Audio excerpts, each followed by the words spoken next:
Up from Slavery by Booker T. Washington. Preface and Introduction. This volume is dedicated to my wife, Margaret James Washington, and to my brother, John H. Washington, whose patience, fidelity, and hard work have gone far to make the work at Tuskegee successful. Preface. This volume is the outgrowth of a series of articles dealing with incidents in my life which were published consecutively in the Outlook. While they were appearing in that magazine, I was constantly surprised at the number of requests which came to me from all parts of the country, asking that the articles be permanently preserved in book form. I am most grateful to the Outlook for permission to gratify these requests. I have tried to tell a simple, straightforward story with no attempt at embellishment. My regret is that what I have attempted to do has been done so imperfectly. The greater part of my time and strength is required for the executive work connected with the Tuskegee Normal and Industrial Institute and in securing the money necessary for the support of the institution. Much of what I have said has been written on board trains or at hotels or railroad stations while I have been waiting for trains, or during the moments that I could spare from my work while at Tuskegee. Without the painstaking and generous assistance of Mr. Max Bennett Thrasher, I could not have succeeded in any satisfactory degree. Introduction. The details of Mr. Washington's early life, as frankly set down in Up from Slavery, do not give quite a whole view of his education. He had the training that a colored youth received at Hampton, which, indeed, the autobiography does explain. But the reader does not get his intellectual pedigree, for Mr. Washington himself, perhaps, does not as clearly understand it as another man might. The truth is, he had a training during the most impressionable period of his life that was very extraordinary, such a training as few men of his generation have had. To see its full meaning, one must start in the Hawaiian Islands half a century or more ago. There, Samuel Armstrong, a youth of missionary parents, earned enough money to pay his expenses at an American college. Equipped with this small sum and the earnestness that the undertaking implied, he came to Williams College when Dr. Mark Hopkins was president. Williams College had many good things for youth in that day, as it has in this, but the greatest was the strong personality of its famous president. Every student does not profit by a great teacher, but perhaps no young man ever came under the influence of Dr. Hopkins, whose whole nature was so ripe for profit by such an experience as young Armstrong. He lived in the family of President Hopkins, and thus had a training that was wholly out of the common, and this training had much to do with the development of his own strong character, whose originality and force we are only beginning to appreciate. For this interesting view of Mr. Washington's education, I am indebted to Robert C. Ogden, Esquire, chairman of the Board of Trustees of Hampton Institute and the intimate friend of General Armstrong during the whole period of his educational work. In turn, Samuel Armstrong, the founder of Hampton Institute, took up his work as a trainer of youth. He had very raw material, and doubtless most of his pupils failed to get the greatest lessons from him. But as he had been a particularly receptive pupil of Dr. Hopkins, so Booker Washington became a peculiarly receptive pupil of his. To the formation of Mr. Washington's character, then, went the missionary zeal of New England, influenced by one of the strongest personalities in modern education. and the wide-reaching moral earnestness of General Armstrong himself. These influences are easily recognizable in Mr. Washington today by men who knew Dr. Hopkins and General Armstrong. I got the cue to Mr. Washington's character from a very simple incident many years ago. I had never seen him and knew little about him, except that he was the head of a school at Tuskegee, Alabama.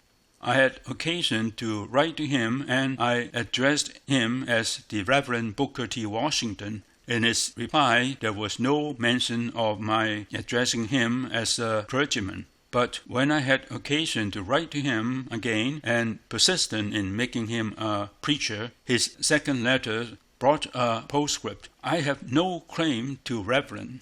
I knew most of the colored men who at the time had become prominent as leaders of their race, but I had not then known one who was neither a politician nor a preacher, and I had not heard of the head of an important colored school who was not a preacher. A new kind of man, surely, if he looks upon his task as an economic one instead of a theological one. I wrote him an apology for mistaking him for a preacher. The first time that I went to Tuskegee, I was asked to make an address to the school on Sunday evening. I sat upon the platform of the large chapel and looked forth on 1,000 colored faces, and the choir of 100 or more behind me sang a familiar religious melody, and the whole company joined in the chorus unction. I was the only white man under the roof, and the scene and the songs made an impression on me that I shall never forget. Mr. Washington arose and asked them to sing one after another all the old melodies that I had heard all my life, but I had never before heard them sung by 1,000 voices, nor by the voices of educated Negroes. I had associated them with the Negro of the past, not with the Negro who was struggling upward. They brought to my mind the plantation, the cabin, the slave, not the freedom in quest of education. But on the plantation and in the cabin, they had never been sung as these 1,000 students sang them. I saw again all the old plantations that I had ever seen. The whole history of the Negro ran through my mind, and the inexpressible pathos of his life found expression in these songs as I had never before felt it. And the future? These were the ambitious youth of the race at work with an earnestness that put to shame the conventional student life of most educational institutions. Another song rolled up along the rafters, and as soon as silence came, I found myself in front of this extraordinary mass of faces, thinking not of them, but of that long and unhappy chapter in our country's history, which followed the one great structural mistake of the fathers of the Republic. Thinking of the one continuous great problem that generations of statesmen had wrangled over, and 1,000,000 men fought about, and that had so drafted the mass of English men in the southern states as to hold them back 100 years behind their fellows in every other part of the world, in England, in Australia, and in the northern and western states. I was thinking of this dark shadow that had oppressed every large-minded statesman from Jefferson to Lincoln. These thousands young men and women about me were victims of it. I, too, was an innocent victim of it.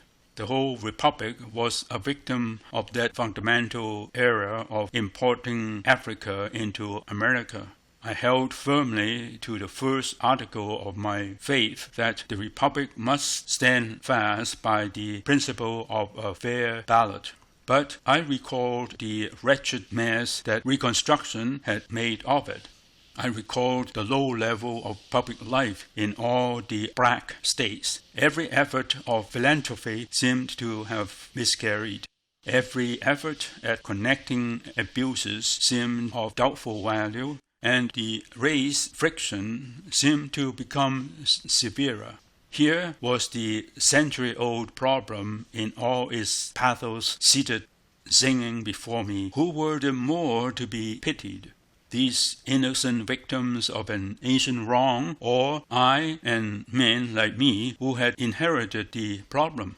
I had long ago thrown aside illusions and theories, and was willing to meet the faces face to face, and to do whatever in God's name a man might do towards saving the next generation from such a burden. But I felt the weight of 20 well-nigh hopeless years of thought and reading and observation, for the old difficulties remained and new ones had sprung up. Then I saw clearly that the way out of a century of blunders had been made by this man who stood beside me and was introducing me to his audience.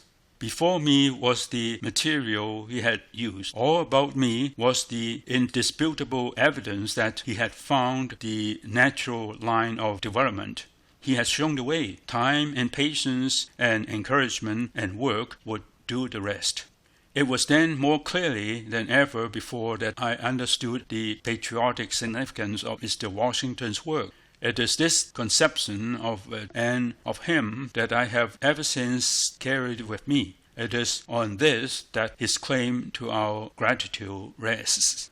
To teach the Negro to read, whether English or Greek or Hebrew, bitters no parsnips. To make the Negro work, that is what his master did in one way and hunger has done in another.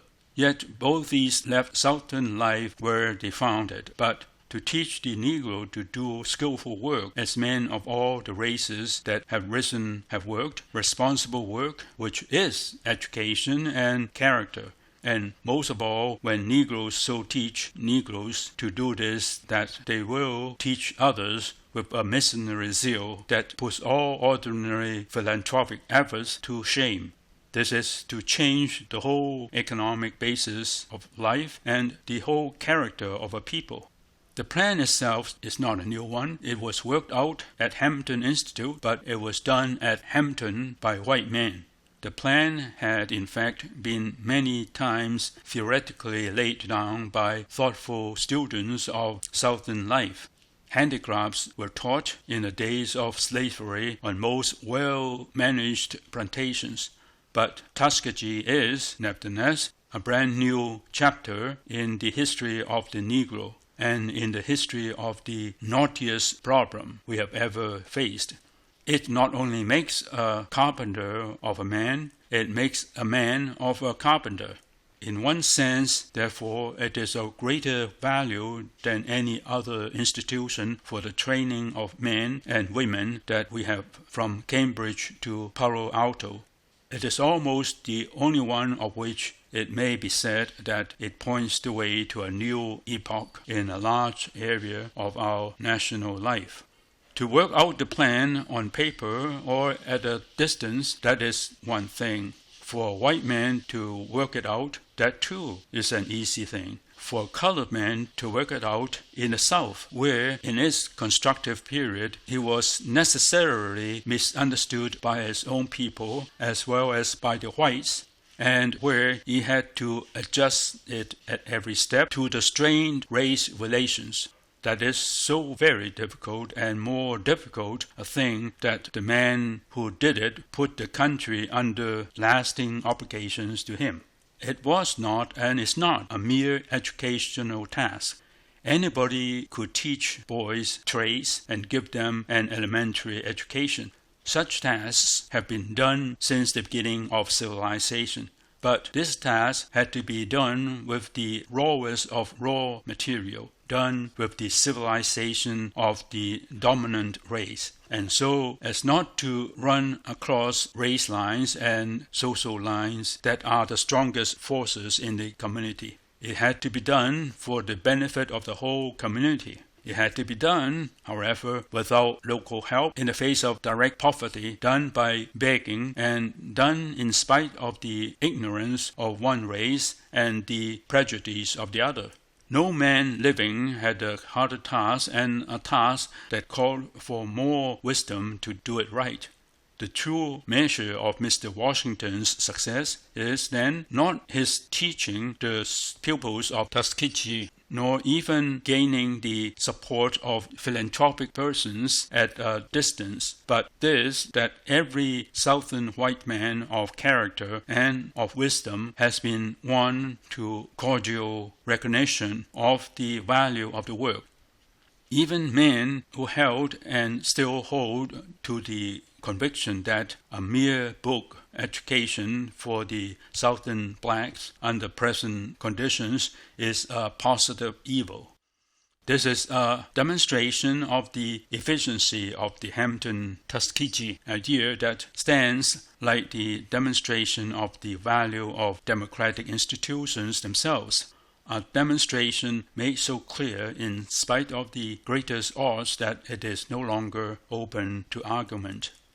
Consider the change that has come in 20 years in the discussion of the Negro problem. 2 or 3 decades ago, social philosophers, statisticians, and well-meaning philanthropists were still talking and writing about the deportations of the Negroes, or about their settlement within some restricted area, or about their settling in all parts of the Union, or about their decline through the neglect of their children, or about the rapid multiplication till they should expel the whites from the South, of every sort of nonsense under heaven.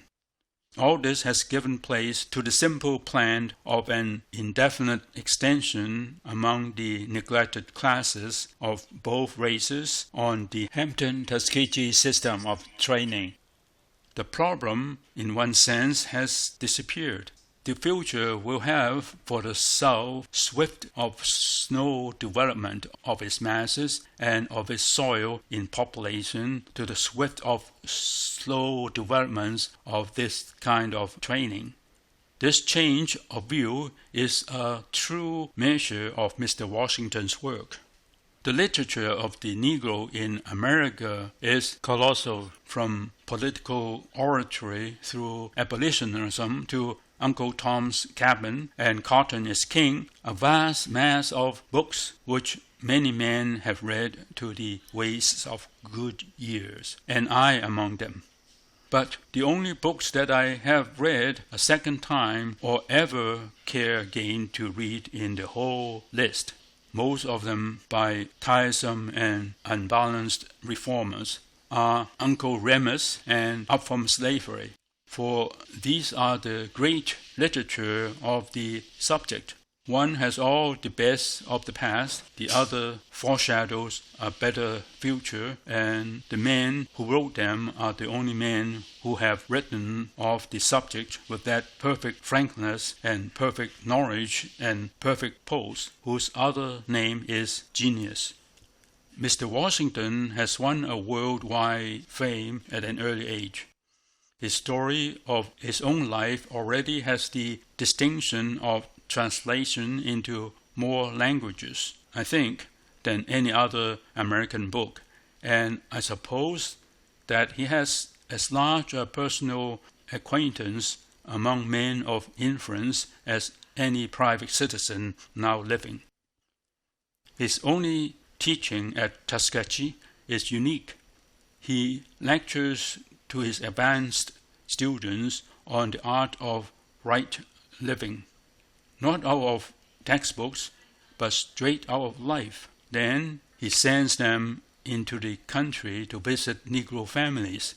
Such a student will come back with a minute report of the way in which the family that he has seen lives, what their earnings are, what they do well, and what they do ill, and he will explain how they might live better.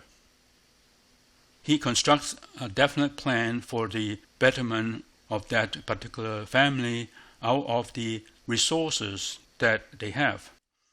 Such a student, if he be bright, will profit more by an experience like this than he could profit by all the books on sociology and economics that ever were written. I talked with a boy at Tuskegee who had made such a study as this, and I could not keep from contrasting his knowledge and enthusiasm with what I heard in a classroom at a Negro university in one of the southern states, which is conducted on the idea that a college course will save the soul. Here, the class was reciting a lesson from an abstruse textbook of economics, reciting it by rote, with so obvious failure to assimilate it that the waste of labor was pitiful. I asked Mr. Washington years ago what he regarded as the most important result of his work, and he replied, "I do not know which to put first, the effect of Tuskegee's work on the Negro or the effect of the attitude of the white man to the Negro. The race divergence under the systems of miseducation was fast getting wider. Under the influence of the Hampton Tuskegee idea, the races are coming into a closer sympathy and into an honorable and helpful relation. As the Negro becomes economically independent, he becomes a responsible part of the Southern life, and the whites so recognize him. And this must be from the nature of things. There is nothing artificial about it. It is development in a perfectly natural way, and the Southern whites not only so recognize it, but they are imitating it in the teaching of the neglected masses of their own race. It has thus come about that the school was taking a more direct and helpful hold on life in the South than anywhere else in the country. Education is not a thing apart from life, not a system, nor a philosophy. It is a direct teaching how to live and how to work. To say that Mr. Washington has won the gratitude of all throughout Southern white men is to say that he has worked with the highest practical wisdom at a large constructive task, for no plan for the upbuilding of the freedom could succeed that ran counter to Southern opinion. To win the support of Southern opinion and to shape it was a necessary part of the task, and this he has so well succeeded that the South has a sincere and high regard for him. He once said to me that he recalled the day and remembered it thankfully when he grew large enough to regard a Southern white man as he regarded a Northern one. It is well for our common country that the day is come when he and his work are regarded as highly in the South as in the other part of the Union. I think that no man of our generation has a more noteworthy achievement to his credit than this, and it is an achievement of moral earnestness, of the strong character of a man who has done a great rational service. Introduction by Walter H. Page. End of Preface and Introduction. Recording by Andy Yu, Mississauga, Canada.